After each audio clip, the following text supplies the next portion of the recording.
마태복음 24장 32절로 47절 말씀입니다. 무화과 나무의 비유를 배우라. 그 가지가 연하여 지고 잎사귀를 내면 여름이 가까운 줄을 아나니 이와 같이 너희도 이 모든 일을 보거든 인자가 가까이 곧 문 앞에 이른 줄 알라. 내가 진실로 너희에게 말하노니 이 세대가 지나가기 전에 이 일이 다 일어나리라. 천지는 없어질지언정 내 말은 없어지지 아니하리라. 그러나 그 날과 그 때는 아무도 모르나니 하늘의 천사들도 아버지도 모르고 오직 아버지만 아시느니라. 노아의 때와 같이 인자의 임함도 그러하리라. 홍수 전에 노아가 방주에 들어가던 날까지 사람들이 먹고 마시고 장가들고 시집가고 있으면서 홍수가 나서 그들을 다 멸하기까지 깨닫지 못하였으니 인자의 임함도 이와 같으리라. 그때에 두 사람이 밭에 있음에 한 사람은 데려가고 한 사람은 버려둠을 당할 것이요 두 여자가 맷돌질을 하고 있음에 한 사람은 데려가고 한 사람은 버려둠을 당할 것이니라. 그러므로 깨어 있으라. 오늘날에 너희 주가 임할는지 너희가 알지 못함이니라. 너희도 아는 바니 만일 집주인이 도둑이 어느 시각에 올 줄 알았더라면 깨어 있어 그 집을 뚫지 못하게 하였으리라. 이러므로 너희도 준비하고 있으라. 생각하지 않은 때에 인자가 오리라. 충성되고 지혜 있는 종이 되어 주인에게 그 집 사람들을 맡아 때를 따라 양식을 나눌 자가 누구냐. 주인이 올 때에 그 종이 이렇게 하는 것을 보면 그 종이 복이 있으리로다. 내가 진실로 너에게 이르노니 주인이 그 모든 소유를 그에게 맡기리라. 아멘. 오늘 저는 봉독한 말씀을 기준으로 그러므로 깨어있으라 라는 제목으로 함께 은혜를 나누도록 하겠습니다. 오늘 아침에 우연히 아침 뉴스를 듣게 됐습니다. 그런데 우리 이스라엘과 하마스의 그 전쟁이 있지 않습니까? 뭐 열흘인가 열하루 되었다고 그러는데요. 여러 명의 많은 인명 피해를 입은 상태에서 휴전했다고 얘기를 들었습니다. 이제 세계 각국의 많은 사람들이 걱정이 되어서 더 이상 전쟁이 확장되지 않기 위해서 휴전을 우리 하라고 이렇게 이야기를 했을 때 그 말을 듣고 이제 휴전했다는 거죠. 그런데 이 당사자인 이스라엘 민족을 성경에서 보니까 무화과 나무로 비유하고 있다는 것입니다. 오늘 읽었던 본문 중에요. 우리 마태복음 24장 32절로 33절을 함께 보도록 하겠습니다. 무화과 나무의 비유를 배우라. 그 가지가 연하여 지고 잎사귀를 내면 여름이 가까운 줄 아나니 이와 같이 너희도 이 모든 일을 보거든 인자가 가까이 곧 문 앞에 이른 줄 알라라고 말씀하고 있습니다. 여기서 중요한 점은요. 그 이스라엘이 회복되면 주님의 재림이 가까워 왔다는 것입니다. 그것을 깨달아 알라는 이런 말씀이죠.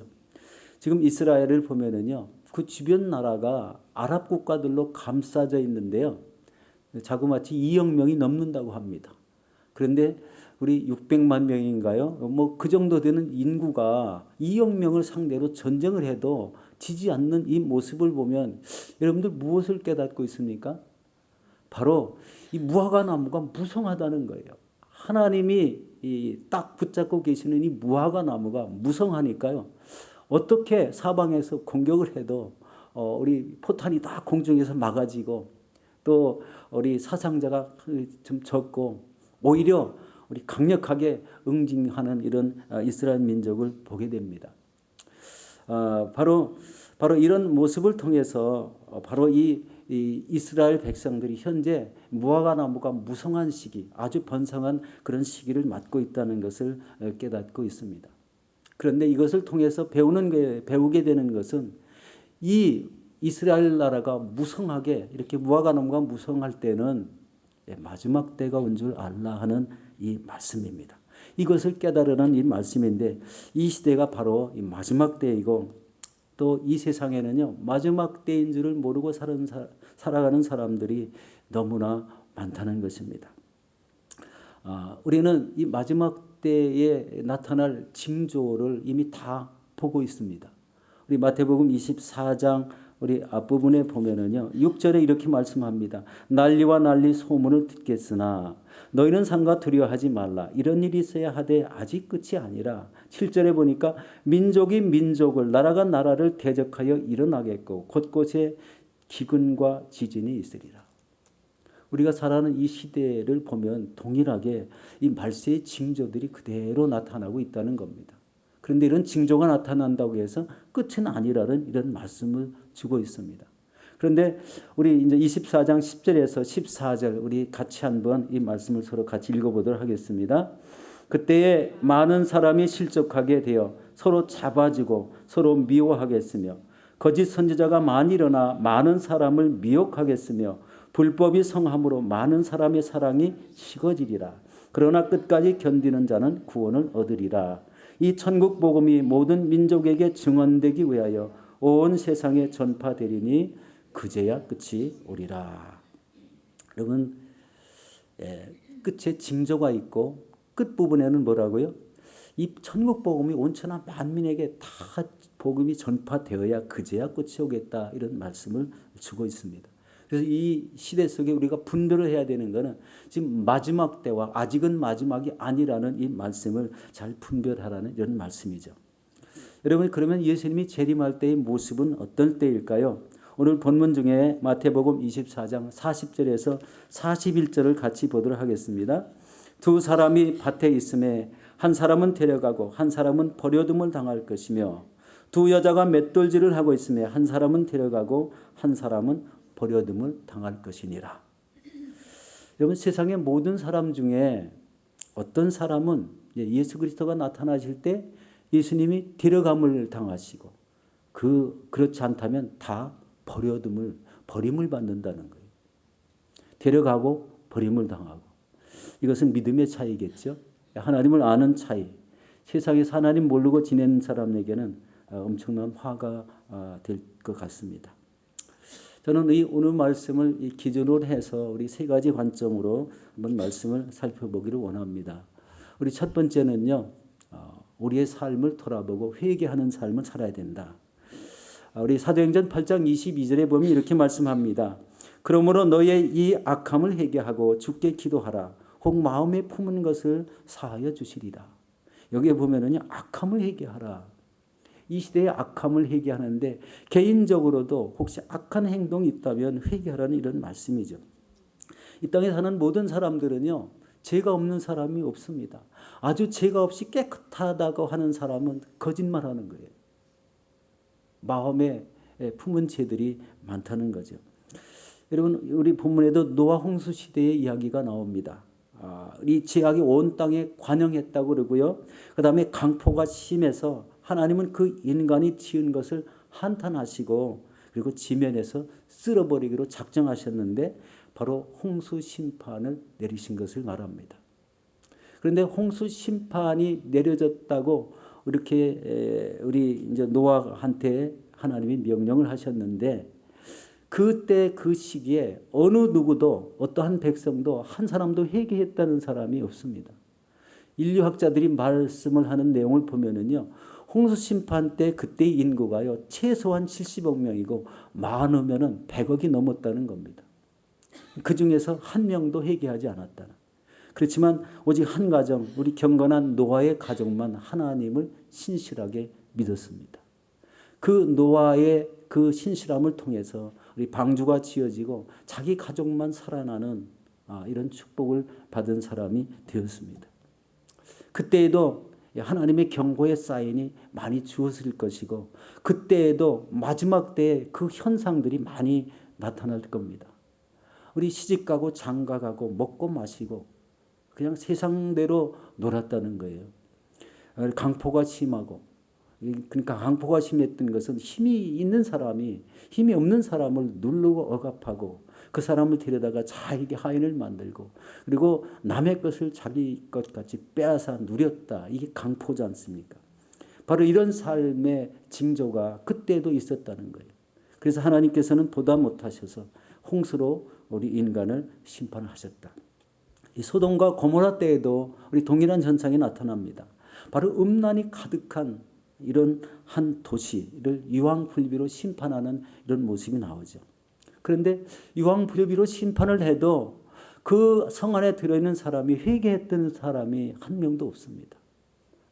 살아남은 사람이 바로 이 롯의 가족이 살아남았는데, 우리 이제 천사들이 롯의 가족을 이렇게 소알성으로 내보내면서 뒤를 돌아보지 말라고 했는데, 그 롯의 아내가 뒤를 돌아보는 바람에 소금기둥이 되었다는 것을 우리 성경에 기록하고 있습니다.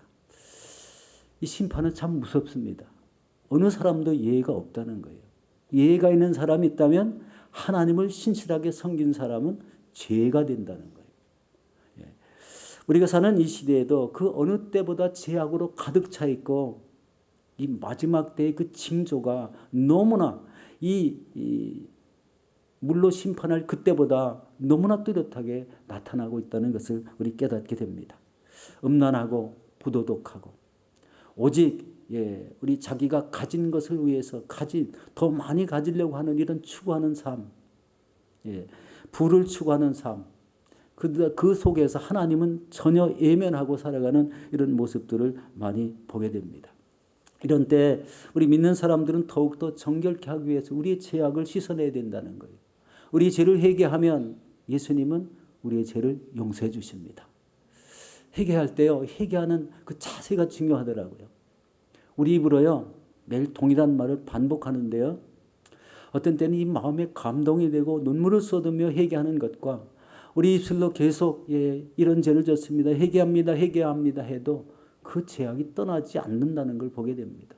진정으로 우리 죄악이, 우리 떠나가는 회개는요, 이 마음속에 이 눈물을 쏟으며 하나님 앞에 이 잘못을 구하고 다시는 이런 죄를 반복하여 짓지 않도록 우리 지켜달라고 이런 고백을 할 때 죄악이 떨어져 나가는 것을 보게 됩니다. 이런 마음을 지키는 것이 이렇게 쉽지 않습니다.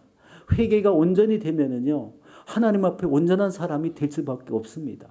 의인은요, 죄하고는 관계가 없이 살아야 되는데 이 세상은요, 죄악과 너무나 혼합되고 살아가는 이런 모습을 보게 됩니다. 우리 하나님의 전을 출입하면서도 주일날을 겨우 지키시는 분들이 상당히 많습니다. 물론 다 죄인이라는 개념은 아닙니다. 바빠서 다 그럴 수도 있습니다. 그러나 하나님의 전을 부지런히 찾고 하나님 앞에 신실한 이런 영과 진리의 예배를 드리는 이런 사람이라면 하나님 앞에 온전히 이 땅에서 쓰임받게 되고, 그 영혼들은, 또 그런 가족들은 하나님께서 우리 지켜주실 것입니다. 그러나 우리가 이런 그 죄악 속에서 나 자신을 지키기 위해서 온전한 회개의 삶을 살 때 우리는 예수의 보혈로 우리 정결하게 씻어주실 줄로 믿습니다. 오래전에 우리 목회자 세미나를 갔는데요, 그 강사 교수님이 그 저울 이야기를 하는 것이 생각이 났습니다. 이집트 고대 벽화에 저울이 이제 벽에 이렇게 새겨져 있는데 좀 아주 특이한 이런 모습의 저울인 것을 볼 수가 있습니다. 특이한 게 뭐냐면 그 저울에 두 추가 있는데 한 추는 선이라고 쓰여져 있고 다른 한 추는 악이라고 쓰여져 있는 이 내용입니다. 어떤 사람이 그 추에 올라갔는데 선이라는 추가 이렇게 싹 위로 올라가면은 그 사람의 삶이 선한 삶을 살았다는 거예요. 그런데 만약에 어떤 사람이 저울에 올라갔는데 악하게 살았다면 악한 쪽의 추가 푹 이렇게 올라간다는 그런 설명이었습니다. 여러분, 성경에도요, 저울 이야기가 나오는 거 아시죠? 다니엘서 5장에 보면은요, 우리 벨사살 왕에 대한 이 저울 이야기가 나옵니다. 우리 잠깐 그 내용을 보고 한번 제가 소개를 해드리겠습니다. 우리 다니엘서 5장 25절에 보면은요, 이제 글자가 나타났는데 아무도 그 벽에 나타난 글자를 해석할 사람이 없어서 다니엘이 소환이 되죠. 다니엘이 글자를 보고 읽습니다. 뭐라고 읽으냐면 메네 데겔 우바루신 이렇게 말합니다.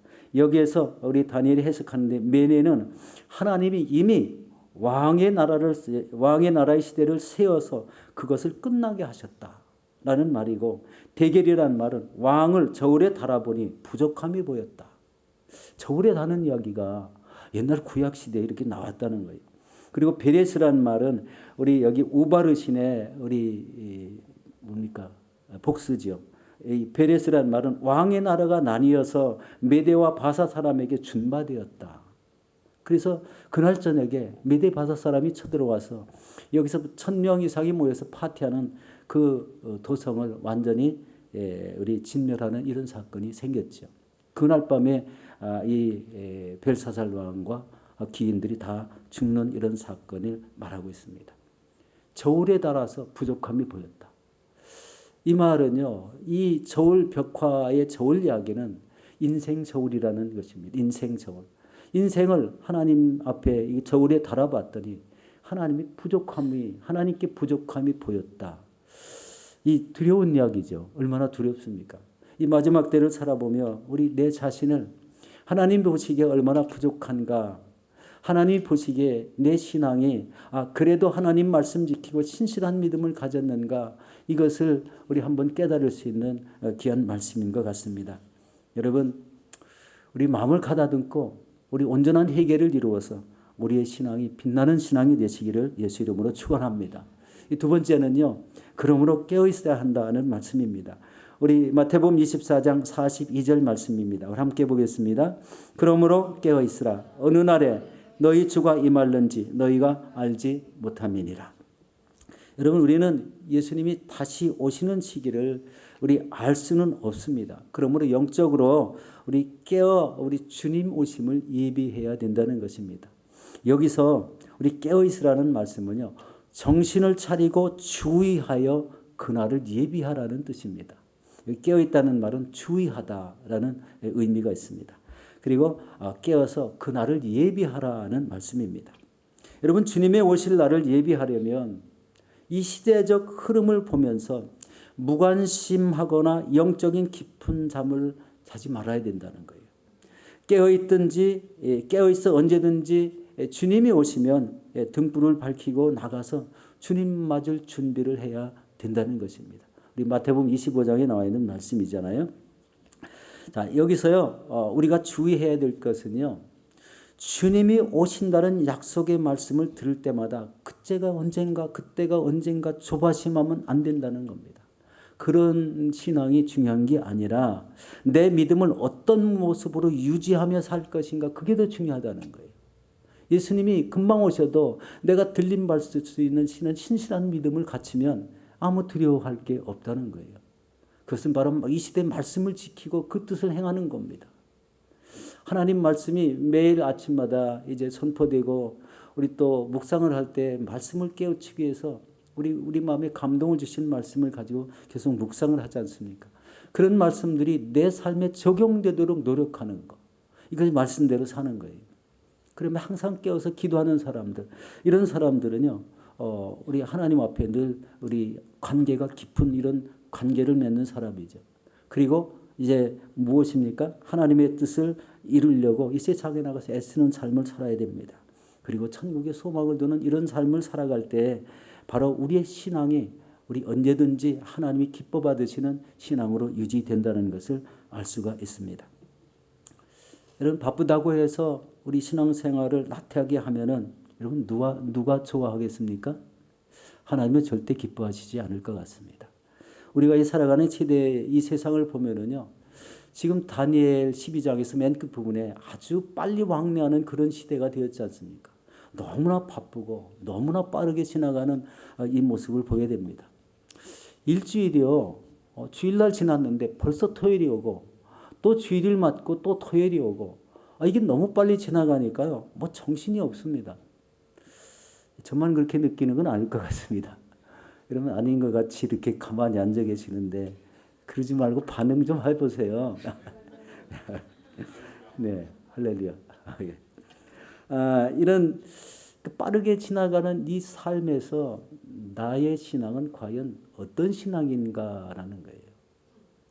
그 빠르게 지나감 속에 내가 휩쓸리고 있는가, 아니면 시대를 역행하면서 내가 하나님 안에 우리 진실되게 거하고 있는가. 여러분, 빠르게 지나가는 삶 속에 휩쓸리게 되면은요, 우리 말씀이 눈에 들어오지 않습니다.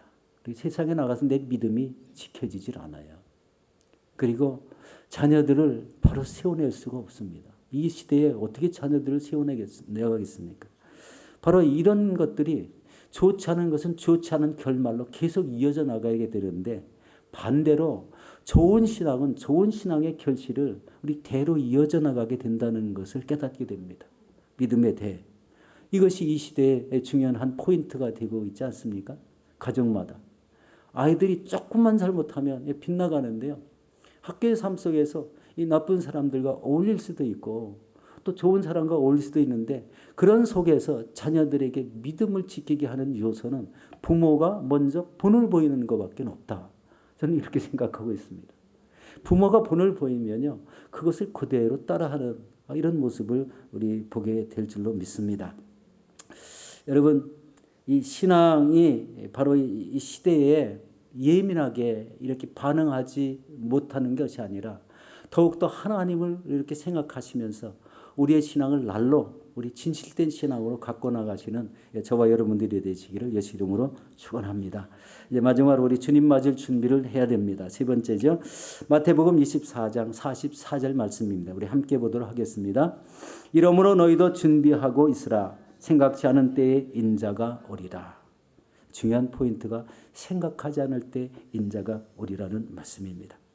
여러분 자신의 죄를 정결하게 씻었고 또 이 깨어있는 신앙을 가졌다면 이제는 우리 주님을 맞이하기 위해서 주님의 말씀을 지켜야 된다는 거예요. 바로 이 주님의 맞을 준비가 주님의 뜻과 동일하게 행하면 주님 맞을 준비가 되는 거예요. 신실한 믿음의 사람이 되는 거겠죠. 이 시대에 우리에게 주신 가장 큰 사명은요. 전도와 선교의 삶입니다. 그런데요. 요즘 코비드가 딱 막혔어요. 우리 저 시리아 난민촌에서 우리 선교 사역을 하시다가 돌아오신 우리 선교사님이 아주 긴 장문에 이런 글을 보내줘서 너무나 참 깜짝 놀랐습니다. 도저히 선교사가 그곳에 있을 수가 없다고 합니다. 이 코로나 바이러스가 창궐한데 자신을 지켜낼 수가 없고 거기에서도요 먹을 것이 없어가지고 빵값이 우리 몇 센트면 이렇게 사는 빵이 우리 7불 8불 해도 구할 수가 없다고 그런 말을 적어 보내는 걸 보고 깜짝 놀랐습니다. 이 선교지에 있는 선교사님들이 굉장히 어렵겠구나 이런 것을 많이 느끼는데 이 코비드를 통해서 이 선교 활동을 하는 이런 분들이 많은 지혜를 받고 있다. 그래서 우리가 더욱더 애써서 기도해야 될 내용은 하나님 이 코로나19 사태가 신속히 종료되게 해주시옵소서. 이런 기도가 꼭 필요하구나 이런 생각을 다시 한번 해보게 됩니다. 우리 아까도 봉독했지만 마태복음 24장 14절에 이렇게 말하죠. 이 천국 복음이 모든 민족에게 증언되기 위해서 온 세상에 전파되리니 그제야 끝이 오리라. 복음이 다 전파되어야 끝이 오는데 이 복음을 전하지 못하게 되었다. 지금 복음을 다 전하지 못한 종족이 대략 한 1,500 정도, 1,500 종족, 많게는 더 많을 수도 있는데 이런 종족들이 아직도 아무리 전해도 전해지지 않는 그런 민족들이 있다는 겁니다. 그런 민족들에게 복음이 완전히 다 전해되어야 증거되어야 바로 그제야 끝이 온다는 이런 말씀이죠. 여러분 복음 증거하는데 깊은 관심을 가지시기 바랍니다. 제 생각에 깨닫는 그런 말씀이 뭐냐면요. 여러분이 나가서 복음을 전하는 그 시간이 하나님 앞에 굉장히 인정받는 가치가 있는 귀한 시간이라는 거예요. 이 카이로스, 크로노스라는 이 말이 있죠. 이 크로노스라는 말은 시대적 흐름에 따라가는 시간을 말하는데 카이로스라는 시간은 하나님이 함께하는 시간을 말하거든요. 그 시간이 인정되고 가치가 있다는 것은요. 그런 모습을 통해서 내가 천국 백성으로 진실하게 된다는 거예요. 하나님의 말씀의 뜻을 행하기 때문에 그렇습니다. 우리 이 온천한 만민에게 복음을 전하라는 말씀이 이 시대 마지막 시대에 주신 사명인데 바로 이것을 위해서 애쓰라는 겁니다. 우리가 문만 열고 나가면 다외국 사람이고 수많은 종족들이 함께 살아가는 이 호주 땅에 살고 있습니다. 어떻게 생각하면 그냥 문만 열고 나가서 복음을 전하면은 우리 되는데 풍성한 이런 이 복음의 밭이 형성되어 있는데 지금 코비드 때문에 더 수월하지는 않죠. 그렇지만 하나님이 언젠가는 이 코로나 바이러스를 완전히 종식시킬 때가 있을 것 같습니다. 우리 마음에 준비하고 계시다가 우리 여기 그 종식이 끝나는 시기가 되면은 이제 나가서 이 복음을 전하는 이런 사명을 감당해야 됩니다. 여러분 전도자의 이런 사명을 감당하는 사람은 늘 깨어 있을 수밖에 없습니다. 우리 기도에 깨어 있게 되고 말씀이 자라서 역사되는 이런 일들이 일어나고 그다음에 성령님 함께 계셔서 삶 속에 우리 귀한 결실을 얻게 해 주실 것입니다. 현재 이런 코로나 바이러스로 인해서 여러 가지 어려움이 있지만 여러분 이것을 뛰어넘는 이런 신앙을 가져야 됩니다. 이 코로나 바이러스에 눌려가지고요. 너무 위축되는 이런 삶을 살 필요가 없다는 것을 많이 느끼게 됩니다. 요즘 백신 맞는 것을 많이 주저하는다고 그럽니다. 그런데 요즘 좋은 통계가 많이 나와 있더라고요. 이스라엘에서는요, 하루에 10,000명씩 이렇게 생기던 이런 확진자들이 불과 10명 정도 이렇게 생긴다고 그러고요. 백신이 제일 많이 맞은 나라가 되었다고 그럽니다. 미국에서도 확진 수가 많이 줄었다고 합니다. 그 결과 바로 이 백신을 맞은 사람에게는 실내에서도 밖에서도 마스크는 풀이 쓰지 않아도 된다 이렇게 발표를 하고 있습니다. 결국은 백신을 맞으면 안전하다라는 이런 이야기가 되고 그렇게 되면 어느 시기에 어느 시점에서 이 코로나 바이러스가 종식될 거다라는 이 생각을 해보게 됩니다. 우리나라에서 좋은 소식이 하나 있더라고요. 마스크를 어떻게 개발을 했는데 마스크를 쓰기만 하면 코로나 바이러스가 그 자리에 죽는답니다. 몸속에 들어오지 못한다고 합니다. 참 굉장히 그런 뉴스가 이렇게 나오는 걸 보니까 우리나라도 저력이 있는 것 같습니다. 여러분 이런 시대 속에 우리 자신을 스스로 깨우치시기 바랍니다. 이 말세라고 해서 우리 세상에 휩쓸리면 우리 신앙은 결코 넘어지고 맙니다. 그러나 이 시대를 역행해서 하나님의 뜻에 순종하고 그 뜻을 이루려고 애를 쓴다면 우리는 반드시 우리 주님이 오시는 그때에 다 들림받는 이런 신앙의 사람이 될 것입니다. 여러분 이 시대를 바라보시고 이 시대 속에 하나님이 주신 사명을 힘껏 감당하시는 저와 여러분들이 되시기를 예수 이름으로 축원합니다.